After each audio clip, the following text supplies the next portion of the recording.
Herpes గనక ఒకసారి సోకితే అది బాడీలో జీవితాంతం ఉండి ఇమ్యూనిటీ లేనప్పుడు అది బయటకు వస్తూ ఉంటుంది అని ఒకళ్ళు చెప్తే, కొంతమంది డాక్టర్లు ఏమంటారంటే ఇది న్యూరో సిస్టమ్ని దెబ్బతీస్తుంది లోపల ఉండి అని అంటారు.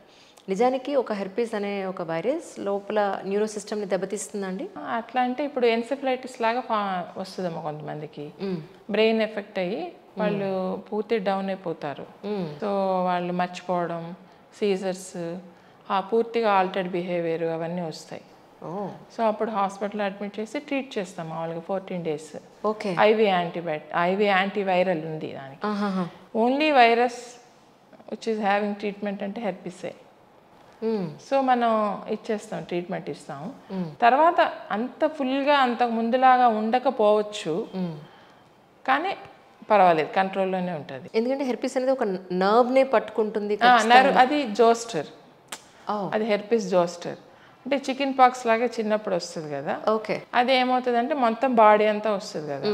కొంతమందికి ఏమవుతుందంటే కొన్ని నర్వ్ సెల్స్లో మిగిలిపోతుంది. అదేమవుతుందంటే అది ఎప్పుడొకప్పుడు మన ఇమ్యూనిటీ తగ్గినప్పుడు, ఎక్కువ స్ట్రెస్ ఉన్నప్పుడు, షుగర్ లెవెల్స్ ఇర్రెగ్యులర్గా ఉన్నప్పుడు, అప్పుడు అది బయటపడేదని ఒకవైపే ఆ రూట్ డిస్ట్రిబ్యూషన్లో మనకి వెసికల్స్ వస్తాయి. దాంతో మెయిన్గా ఏంటంటే పెయిన్, సివియర్ పెయిన్. నాకు ఎక్స్పీరియన్స్ ఏంటంటే ఒకసారి ఒక పేషెంట్ చెస్ట్ పెయిన్ అడ్మిట్ అయ్యాడు. 3 రోజులు ఉన్నాడు. అన్నీ అయిపోయినాయి, యాంజియోలు అయిపోయినాయి, అన్నీ అయిపోయినాయి, ఏం లేదు, తగ్గట్లేదు. అప్పుడు నన్ను పిలిచారు, చెస్ట్ పెయిన్ ఉంది. ఏంటో చెస్ట్ పెయిన్ నన్ను పిలిచారని వెళ్ళి చూస్తే అక్కడ లోకల్గా వెసికల్స్ ఉన్నాయి, వాళ్ళు చూసుకోలేదు. అది అంటే మొదట్లో వచ్చి ఉండకపోవచ్చు, తర్వాత వచ్చి ఉండొచ్చు. ఇంకా మనం దానికి ట్రీట్ చేస్తే మనకి అయిపోయి, అంటే అంత వెసికల్స్ రాకముందే పెయిన్ అనేది దాని సిమ్టమ్. ఎగ్జాక్ట్లీ. ఇంకొక పేషెంట్ కూడా అలాగే, అస్సలు చిన్న చిన్న వెసికల్స్ ఎప్పుడో 4-5 రోజుల తర్వాత వచ్చినాయి. అప్పుడు చూసి ఇంకా మనం ట్రీట్మెంట్ ఇస్తాం అనమాట అలాగా. సో అది కొంచెం కొన్ని రోజులు one of the severe forms of pain అనమాట అది కదండి. అది చాలా సివియర్ ఫార్మ్. కొంతమంది 2 months ఉండొచ్చు, 3 months, 6 months దాకా ఉండొచ్చు. ట్రీట్మెంట్ అయితే ఉంది దానికి. అయితే ఆ నర్వ్ అనేది, ఆ నమ్నెస్ అనేది ఉండిపోవచ్చు. ఈ వైపు ఉన్న ఆ రూట్ ఏదైతే ఎఫెక్ట్ అయిందో అది ఎప్పటికీ వీక్గా కూడా ఉండొచ్చు. ఎగ్జాక్ట్లీ. కొంతమందికి ర్యామ్సే హంట్ సిండ్రోమ్ అంటాం. అంటే ఇక్కడ ఈ చెవి దగ్గర, ఫేషియల్ నర్వ్ దగ్గర ఇది వస్తుంది అనమాట. అది వచ్చినప్పుడు అది ఈ మూతి పక్కకి వెళ్ళటం, అది మామూలు బెల్స్ పాల్సీ ఉంటుంది కదా. బెల్స్ పాల్సీ మామూలుగా ఈడియోపతిక్, అంటే ఏం కారణం లేకుండా వస్తుంది. ఈ కొన్ని రేర్ కేసెస్ ఆఫ్లో ఈ ర్యామ్సే హంట్ అని అది హెర్పిస్ వల్ల వస్తుంది.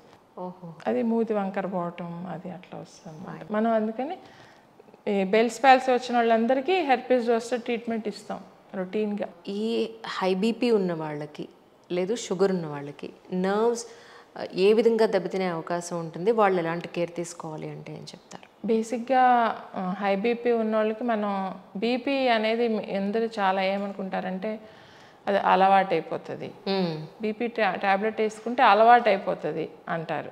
వచ్చినప్పుడు ఒక 10 రోజులు లేకపోతే 1 month వాడి ఆ తర్వాత మానేస్తారు. అది తర్వాత ఎప్పుడో వాళ్ళకి ఏమవుతుందంటే స్ట్రోక్ లాగా మేనిఫెస్ట్ అయ్యి వచ్చేస్తారు. లేకపోతే హార్ట్ అటాక్, స్ట్రోక్, లేకపోతే కిడ్నీ ప్రాబ్లమ్స్, కిడ్నీ క్రియాటిన్ ఎక్కువైపోయి కిడ్నీ ఫెయిల్యూర్ రావచ్చు కదా. ఐ ప్రాబ్లం, ఐలో హెమరేజెస్ రావచ్చు. సో ఇవన్నీ కూడా మనం సింపుల్గా ఒక చిన్న ట్యాబ్లెట్ రోజు వాడినందువల్ల ప్రివెంట్ చేయగలిగే ఇష్యూస్. దాన్ని మనం చేయటం లేదు. నేను అదే అంటాను, ఇదేమన్నా మత్తు మందులా మీరు ఎందుకు అలవాటు అయిపోతుందని భయపడే, ఇది సంజీవిని లాంటివి. ఎగ్జాక్ట్లీ. బీపీ ట్యాబ్లెట్ కానీ షుగర్ అయితే మెయిన్గా నర్వ్స్ మీదే ఎఫెక్ట్ చేస్తుంది. పెరిఫరల్ న్యూరోపతి అంటే కాళ్ళల్లో తిమ్మిర్లు ఫస్ట్, తర్వాత స్పర్శ తెలియకపోవడం, ఆ తర్వాత చెప్పులు జారిపోతాయి, తర్వాత వాళ్ళకి ఏదైనా ఇంజరీ జరిగినా కూడా తెలియదు, పుండ్లు అయిపోతాయి, అది ఒక్కోసారి వేళ్ళు కూడా తీసేస్తుంటారు అంటారు కదా, కాలు వేళ్ళు. ఇవన్నీ కూడా కేవలం షుగర్ కంట్రోల్ అవ్వకపోవటం వల్ల వచ్చిన ప్రాబ్లము. తర్వాత కంటి దగ్గర నరాలు కూడా ఒక్కోసారి అది ప్రాబ్లమ్స్ వస్తాయి. షుగర్ ఇంకా యాజ్ హైపర్ టెన్షన్ లాగే ఇంకా heart, brain issues, kidney issues, అదే కెట్రాక్ట్స్, ఐ ప్రాబ్లమ్స్ ఎక్కువ. ఇప్పుడు మెయిన్ లాంజివిటీ వల్ల ఐ ప్రాబ్లం, రెటీనా ప్రాబ్లమ్స్ కూడా ఎక్కువ అవుతున్నాయి. షుగరు, బీపీ అన్నీ లేని వాళ్ళకు కూడా అది రెటినల్ ప్రాబ్లమ్స్ ఎక్కువ అవుతున్నాయి. సో 60 years తర్వాత కంపల్సరీగా ఎవ్రీ ఇయర్ రెటీనా స్పెషలిస్ట్ దగ్గర చూపించుకోవాలి వీళ్ళు. కరెక్ట్. మ్యాక్సిమం 70 years తర్వాత. ఎపిలిప్సీ అంటే ఏంటండి ఎగ్జాక్ట్గా? ఎపిలెప్సీ అంటే మామూలుగా తెలుగులో మూర్ఛ అంటాం కదా. ఓకే. ఎపిలెప్సీ అంటే తెలుగులో మూర్ఛ అంటే ఇలా కొట్టుకొని పడిపోవటం, అపస్మారకంగా అయిపోవడం. అపస్మారక వ్యాధి అనేవాళ్ళు పాతకాలం. అవును అవును. అంటే ఇంకా వాళ్ళకి ఏం తెలియదు ఆ టైంలో. ఇప్పుడు కూడా అంత ఉందంటారండి? అవునా? కానీ మనం ట్రీట్ చేస్తున్నాం కదా. అందుకే అంటున్నా ఈ కేసెస్ మీరు మీ దగ్గరికి వస్తే అవునా అప్పుడున్నంత ఎక్కువ ఇప్పుడేం లేదని మనం ట్రీట్ చేస్తున్నాం కదా. That's what. సో ట్రీట్ చేస్తున్నాం కాబట్టి లేదంటే మంచి. అప్పుడు కూడా టాబ్లెట్స్ వాడితే బాగుండేది, టాబ్లెట్స్ వాడకుండా ఉండేవాళ్ళు. ఇప్పుడు కొంచెం అవేర్నెస్ పెరిగింది. నేను ప్రాక్టీస్ ఎప్పటి నుంచి కూడా ఇప్పుడు పర్వాలేదు, పల్లెటూరులో కూడా అవేర్నెస్ పెరిగింది. సో ఇప్పుడు ఎపిలెప్సీ వచ్చినప్పుడు ఇంకా ఇది కొంతమంది చాలా కారణాలు ఉంటాయి. కొంతమంది ఇలా కొట్టుకొని పడిపోవటం, అది ఒక టైప్ ఆఫ్ ఎపిలెప్సీ. కొంతమంది కొట్టిన ఇలా స్టేరింగ్ లుక్ ఉండి మళ్ళీ మామూలుగా అయిపోతారు. ఇదంతా బ్రెయిన్లో నర్వస్ సిస్టమే, 100% నర్వస్ సిస్టమే. ఇంకా తర్వాత కొంతమంది ఏమో ఇలాగా వాళ్ళు ఏదో మాట్లాడతారు, లేకపోతే మాట్లాడేది తెలియదు, ఇలా మూమెంట్స్ చేస్తారనమాట. వాళ్ళకి ఆ టైంలో భయం అనిపిస్తుంది, లేకపోతే పాత విషయాలు ఏవో మళ్ళీ జరిగినట్టు అనిపిస్తుంది, డిజావు అంటాం కదా. ఓకే. అవన్నీ కూడా అనిపిస్తాయి. అది are all symptoms of epilepsy. అయితే last for only less than 5 minutes. మెయిన్గా నేను చెప్పదలుచుకుంది ఏంటంటే ఎపిలెప్సీ వచ్చినప్పుడు తాళాలు గుర్తు పెట్టడాలు అవి కాదు, పక్క తిప్పి పడుకోబెట్టాలి వాళ్ళని. టైట్ క్లోత్స్ ఉంటే బటన్స్ అది కొంచెం రూల్ చేయాలి. అందరూ చుట్టూ ఉన్న వాళ్ళందరూ కొంచెం గాలి సూపరాన్నిస్తే వాళ్ళకి.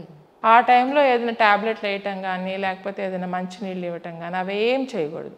పక్క తిప్పి పడుకోబెట్టడం వల్ల అది ఏదైనా ఫ్రాదింగ్ వస్తుంది కదా, అదంతా కూడా మనకు పక్కకి వెళ్ళిపోతుంది. Otherwise it will go in to lungs కదా. కానీ అసలు అలాంటి ఒక మూర్ఛ వచ్చినప్పుడు నోట్లోంచి అది ఎలా వస్తుంది మ్యామ్ యాక్చువల్లీ?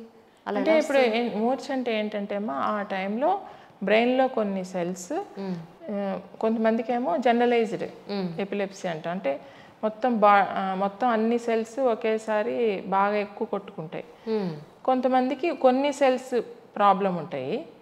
అది ఎప్పుడైతే మనము నిద్ర సరిగ్గా పోము, ఆల్కహాల్ తీసుకుంటాము, స్ట్రెస్లో ఉంటాము, అలాంటప్పుడు ఏమవుతుందంటే ఇప్పుడు ఒక క్లాస్ తీసుకోండి అమ్మా, ఒక 50 చిల్డ్రన్ ఉన్న క్లాస్ తీసుకుంటే ఒక పిల్లోడు గొడవ చేస్తున్నాడు అనుకో, మిగతా వాళ్ళందరూ మంచి పిల్లలు అనుకో, ఆ పిల్లోడు కూడా కామ్ అయిపోతాడు కదా, మిగతా అందరిని చూసి కామ్ అయిపోతాడు. అట్లా కాకుండా ఆ రోజు మిగతా వాళ్ళకి కూడా ఏదైనా చికాకు అనిపిస్తూ ఉందనుకోమ్మా, అప్పుడు అందరూ కూడా గొడవ చేస్తారు కదా ఆ పిల్లోడితో పాటు, మొత్తం క్లాస్ అంతా డిస్టర్బ్ అవుతుంది. సేమ్ మెకానిజం అనమాట. మనకి మైండ్ కొంచెం స్ట్రెస్, స్లీప్లెస్నెస్, ఆల్కహాల్ ఇవేం చేస్తాయంటే మైండ్లో సెల్స్ని కామ్గా ఉండనివ్వు. సో అవి అంటే తొందరగా ఈజీగా ప్రోన్ అయిపోతాయి అనమాట. ఆ సెల్స్ ఏదైతే ఈయన రెగ్యులర్గా కొట్టుకుంటున్నాయో ఇవి కూడా అలాగే కొట్టుకునేదని మొత్తం బాడీ అంతా బాగా సివియర్గా కొట్టుకుంటాయి. రైట్. అలాంటప్పుడు ఈ నాలుగు కొరుక్కోవడం అది. లెర్నింగ్ ఎబిలిటీస్ చాలా మందిలో కొంచెం తక్కువగా కనపడుతూ ఉంటాయి. చిన్నపిల్లల స్థాయిలోనే అది పేరెంట్స్ గుర్తిస్తే వెంటనే దాన్ని డయాగ్నోసిస్ చేసి ట్రీట్మెంట్ స్టార్ట్ చేయడానికి అవకాశం ఉంటుంది. చాలామంది తెలిసినా దాన్ని డైజెస్ట్ చేసుకోలేరా, మా అబ్బాయి బాగానే ఉన్నాడు, మా అమ్మాయి బాగానే ఉంది అని వాళ్ళ సమాధానం చెప్పుకుని చాలా నెగ్లెక్ట్ చేస్తూ ఉంటారు. అన్లెస్ అంటే స్కూల్ వాళ్ళు గుర్తించేంత వరకు కూడా వీళ్ళు గుర్తించరు, దాన్ని యాక్సెప్ట్ చేయరు. సో ఈ పాయింట్ ఆఫ్ వ్యూలో అసలు అలా గుర్తించడం ఎలాగా, దాని సిమ్టమ్స్ ఏంటి, ఒకవేళ పేరెంట్స్కి ఈ సందర్భంగా మీరు ఏం చెప్తారు? అంటే లెర్నింగ్ ఎబిలిటీస్ మామూలుగా ఇప్పుడు ఒక నార్మల్ బర్న్ చైల్డ్ అనుకోమా, full term normal born child cried immediately after birth అంటాం, వెంటనే పుట్టిన వెంటనే ఏడ్ చేసి మామూలుగా ఉంటే యూజువల్గా పెద్దగా రావు.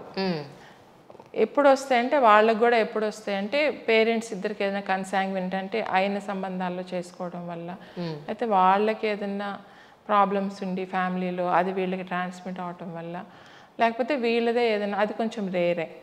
సో అది అలా కాకుండా ఇప్పుడు వీళ్ళకి డ్యూరింగ్ బర్త్ ఏదైనా వాళ్ళకి కొంచెం కాంప్లికేషన్స్, బర్త్ యాస్ఫిక్సీ అంటాం, కొంచెం ఏదైనా బ్రెయిన్కి బ్లడ్ సర్క్యులేషన్ ఆ కొంచెం టైంలో తగ్గటం, పుట్టిన వెంటనే కొంచెం షుగర్ లెవెల్స్ తగ్గిపోవడం, ఇలాంటివి ఉన్నప్పుడు కొంచెం బ్రెయిన్లో సెల్స్ చాలా సెన్సిటివ్ ఉంటాయి. 8 minutesకే అవి డ్యామేజ్ అవుతాయి. Oh my God. 8 minutes తగ్గితే చాలు బ్రెయిన్కి బ్లడ్ సర్క్యులేషన్. కొన్ని సెల్స్ మరీ సెన్సిటివ్గా ఉంటాయి, అవి డ్యామేజ్ అవుతాయి. అలాంటప్పుడు వీళ్ళకి లెర్నింగ్ ఎబిలిటీస్ తగ్గుతాయి. సో మనకి మామూలుగా మైల్ స్టోన్స్ అంటామ్మా. 3 monthsకి ఇట్లా కొట్టడం, 5 monthsకి మెడ నిలపటం, 7 monthsకి అట్లా దోగట్టం, 8 months 9 monthsకి 10 monthsకి ఇట్లా పట్టుకొని నిల్చోవడం.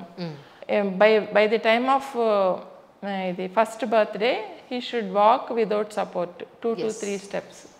అవి డిలే అయితే మనం నెగ్లెక్ట్ చేయకూడదు. రైట్. ఇవన్నీ ప్రాసెస్ మామూలుగా పీడియాట్రిషియన్ దగ్గరికి రెగ్యులర్గా వెళ్తుంటే వాళ్ళు డిటెక్ట్ చేసేస్తారు. అది మనం అది కనుక కొంచెం డిలే ఉంటే వెంటనే ఇమ్మీడియట్గా కొంచెం మైల్డ్ అనుకోమ్మా, అది ఇమ్మీడియట్గా వెంటనే మనం కొంచెం ఫిజియోథెరపీ లేకపోతే కొంచెం వాళ్ళకి ఎక్సర్సైజులు మదర్కే చెప్తారు. చెప్తే అవి వీళ్ళు ఫాలో చేస్తారు. సో న్యూరోప్లాస్టిసిటీ అని చెప్పాను కదా, అది బాగుంటుంది పిల్లలకి, చాలా బాగుంటుంది. వెంటనే రెక్టిఫై అయిపోతుంది కొంచెం.